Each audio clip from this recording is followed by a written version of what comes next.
Assalamualaikum warahmatullahi wabarakatuh. Waalaikumsalam warahmatullahi wabarakatuh. Oke, baik. Sebelumnya Ibu dan Teteh mohon maaf mengganggu waktunya ya.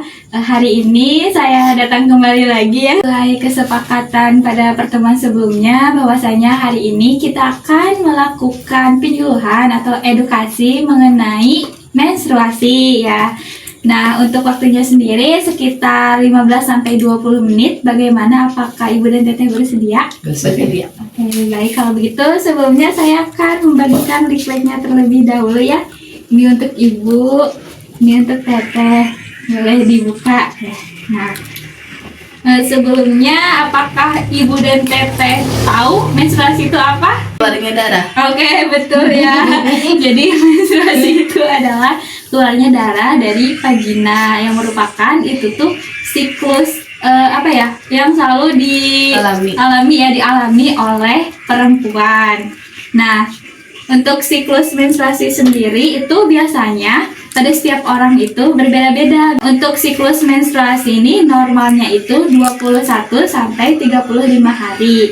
Nah, maksudnya itu dari head bulan pertama sekarang sama head bulan selanjutnya itu tidak boleh kurang dari 21 hari jarak natu atau tidak boleh lebih dari 35 hari.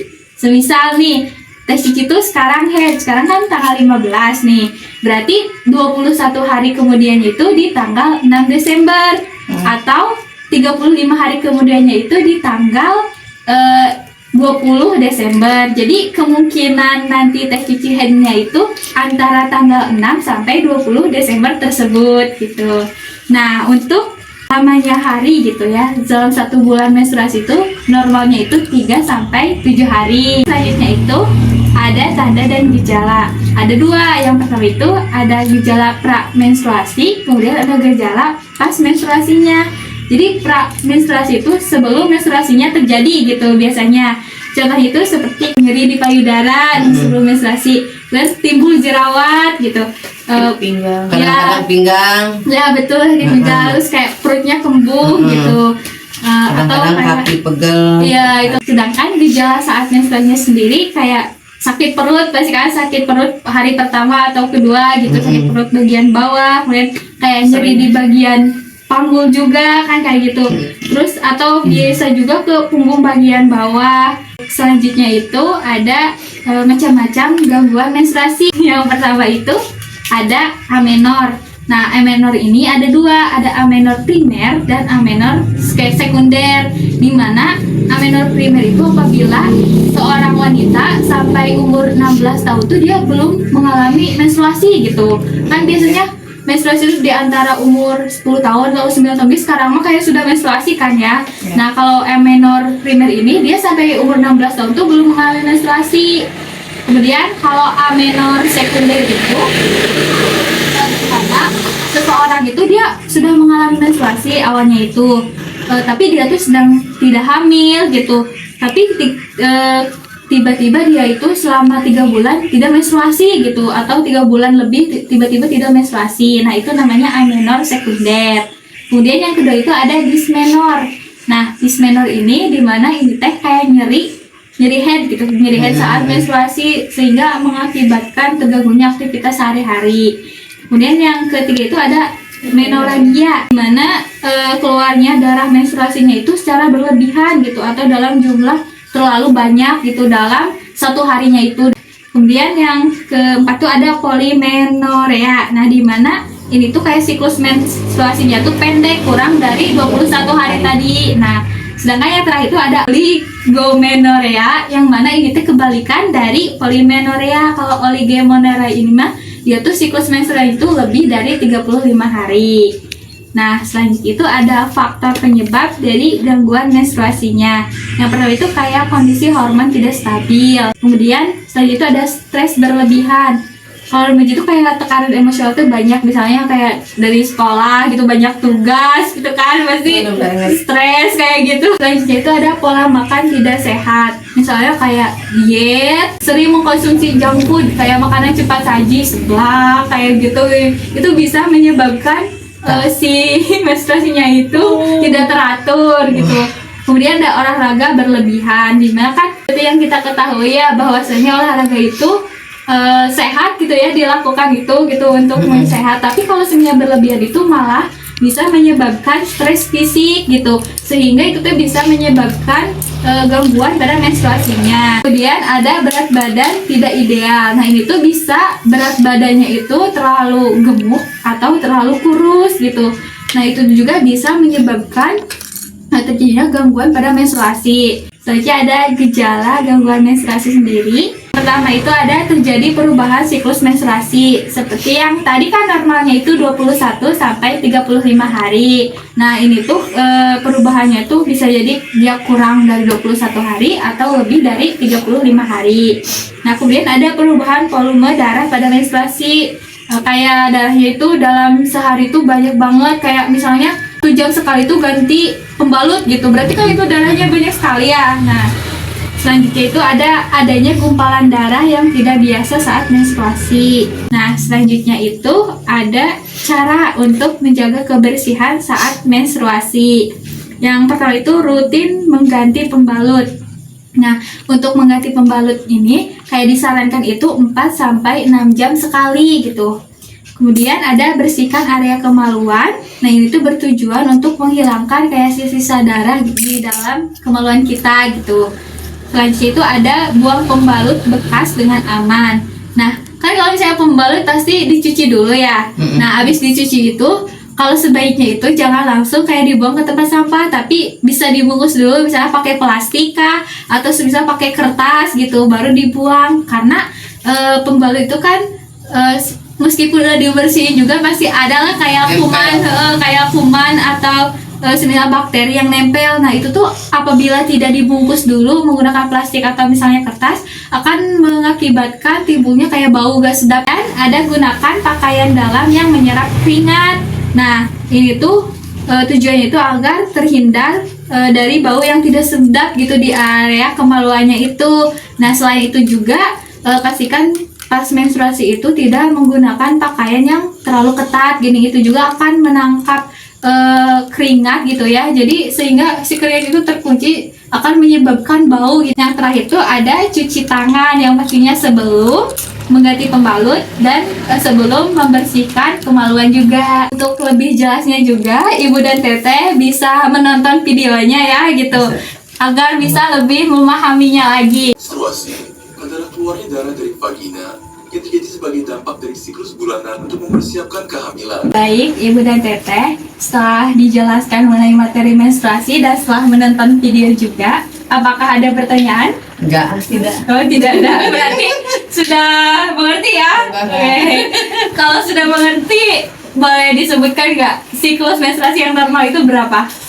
21 hari sampai 35 hari. Oke, betul. Normalnya lama menstruasi dalam satu bulan itu berapa hari? 7. Oke, 3 sampai 7 hari ya. Oke, baik. Biasanya gejala apa yang dirasakan saat menstruasi?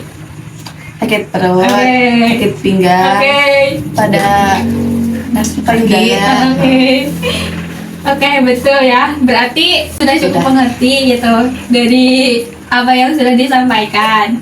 Nah, kalau begitu untuk pertemuan sekarang berarti sudah dicukupkan. Untuk pertemuan selanjutnya gitu besok saya akan kesini lagi. Kita akan melakukan pertemuan yang selanjutnya, yang mana besok itu kita akan membahas mengenai cara mengatasi nyeri ketika menstruasi. Karena kan waktu itu Teteh bilang bahwasanya ketika head itu emang suka nyeri gitu kan, tapi tidak tahu bagaimana cara penanganannya.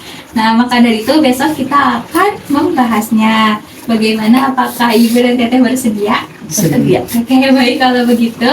Untuk pertemuan sekarang saya cukupkan. Terima kasih untuk kesempatan waktu yang sudah diluangkan Ibu dan Teteh. Saya pamit. Wassalamualaikum warahmatullahi wabarakatuh. Waalaikumsalam. Assalamualaikum warahmatullahi wabarakatuh. Waalaikumsalam warahmatullahi wabarakatuh. Ibu Teteh, sebelumnya mohon maaf mengganggu waktunya ya. Sesuai kesepakatan pada hari kemarin ya, bahwasanya hari ini kita akan melanjutkan mengenai penyuluhan atau edukasi mengenai menstruasi. Tapi hari ini kita akan membahas mengenai cara untuk menangani nyeri saat menstruasinya. Nah, untuk waktunya sendiri sekitar 15-20 menit. Bagaimana, apakah Teteh dan Ibu bersedia? Bersedia. Oke, baik, kalau gitu saya kasih dulu litriknya ya. Ini buat Ibu. Oke. Nah, boleh dibuka. Apa sih nyeri menstruasi itu? Kan kemarin juga sudah dibahas bahwasanya nyeri menstruasi atau bisa disebut juga dengan dysmenorrhea itu adalah sensasi nyeri berdenyut atau kram yang terjadinya itu sebelum atau pas menstruasinya gitu. Nah, biasanya nyeri ini tuh terjadi di berbagai bagian tubuh, kayak di perut bagian bawah, atau enggak kayak di pinggang ya, atau enggak kayak di punggung gitu, di punggung bagian bawah. Nah, penyebab dari nyeri menstruasi ini yaitu karena ketika menstruasi itu kita memproduksi hormon prostaglandin itu lebih banyak dari biasanya. Nah, sehingga membuat otot rahim itu berkontraksi lebih kuat dan pembuluh darah menjadi menyempit. Nah, akibatnya aliran darah dari oksigen ke rahim itu menjadi berkurang sehingga timbullah rasa nyeri ini. Nah, bagaimana sih kayak cara untuk mengatasi atau menangani nyeri saat menstruasi ini? Yang pertama itu ada di kompres hangat. Nah, kompres hangat ini bisa menggunakan buli-buli panas gitu kayak atau bantalan panas, atau kalau misalnya tidak ada menggunakan botol kaca gitu. Botol kaca diisi air hangat gitu. Nah, tujuannya ini untuk mengendurkan dinding otot perut sehingga meningkatkan aliran darah. Nah, kemudian yang kedua juga kita itu bisa menggunakan olahraga ringan gitu. Misalnya olahraga ringan selama 30 menit. Nah, ini tuh olahraga ringan ini bertujuan untuk meningkatkan aliran darah dan melepaskan hormon endorfin, yang mana hormon endorfin ini adalah pereda nyeri alami di dalam tubuh. Contoh olahraganya tuh kayak jalan kaki atau enggak kayak senam yoga kayak gitu, yang ringan-ringan. Nah, kemudian selain itu juga bisa dengan menggunakan minum air putih. Nah, minum air putih sehari 8 gelas. Nah, selain itu juga bisa mengonsumsi makanan yang mengandung banyak air. Contohnya tuh kayak mentimun atau selada, kemudian semangka dan buah stroberi. Nah, kemudian selain itu juga bisa dengan mandi air hangat. Nah, mandi air hangat selama 15 menit ini dapat meningkatkan aliran darah dan membuat otot-otot di perut, panggul, dan punggung bawah menjadi lebih rileks. Kemudian hindari stres berlebihan. Nah, stres ini bisa berdampak pada nyeri pas menstruasi. Nah, untuk itu coba untuk kayak rileks gitu. Atau juga bisa menggunakan teknik pernapasan. Kayak contohnya tuh kayak teknik pernapasan dalam. Mau dicoba gak? Kayak gini.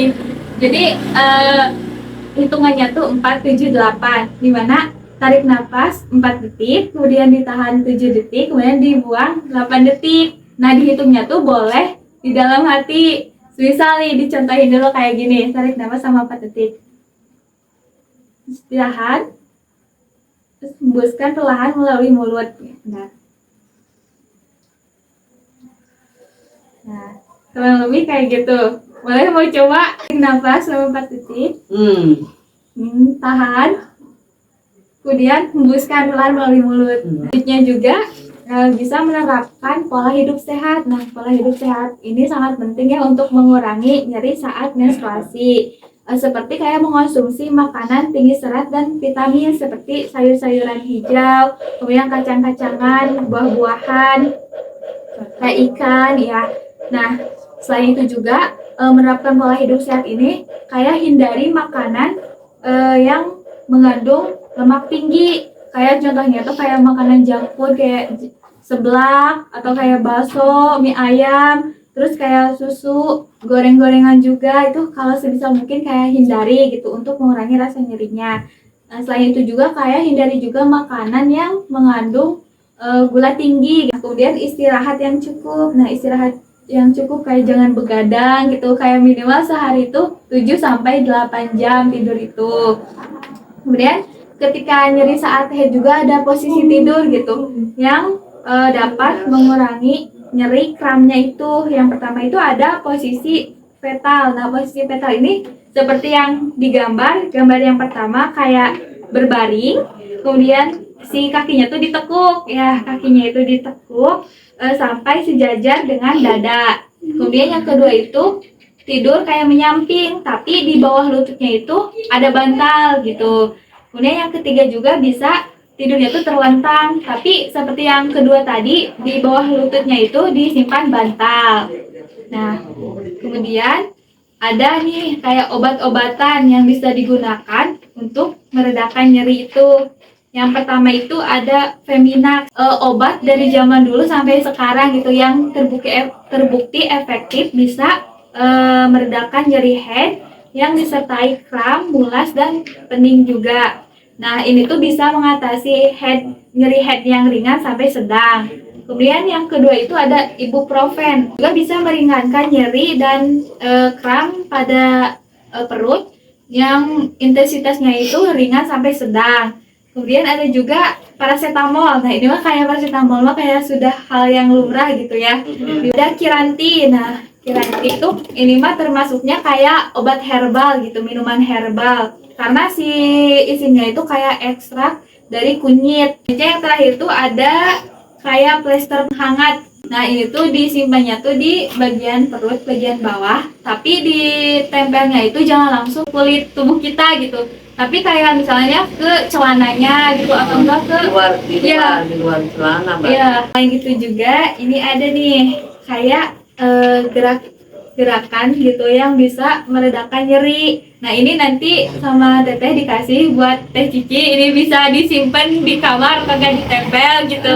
Nanti kalau misalnya pas head nyeri, Teh Cici bisa ngelakuin gerakan-gerakan ini gitu. Nah, di sini juga ada keterangan-keterangannya gitu. Nanti Teh Cici bisa baca, kemudian bisa peragain. Atau enggak kalau misalnya males nih baca di sini gitu, kayak terlalu panjang atau misalnya masih nggak ngerti.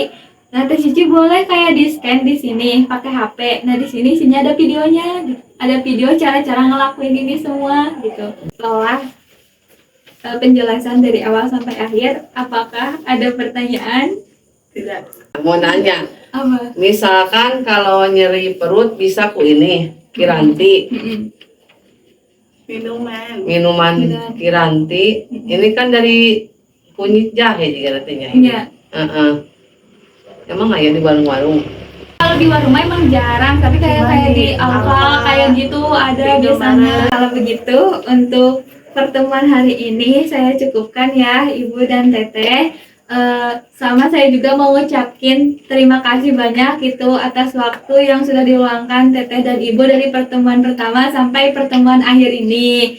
Semoga apa yang sudah kita bahas sama-sama dari pertemuan pertama sampai akhir ini bisa bermanfaat gitu buat Teteh, Amin. buat Teteh dan Ibu sama Teteh juga bisa mempraktikkan gitu dari hasil yang sudah kita bahas kemarin dan sekarang ini ke depannya gitu. Kalau begitu saya pamit ya Ibu dan Teteh. Semoga kita bisa bertemu di lain kesempatan lagi. Ya. Wassalamualaikum warahmatullahi wabarakatuh. Waalaikumsalam. Waalaikumsalam.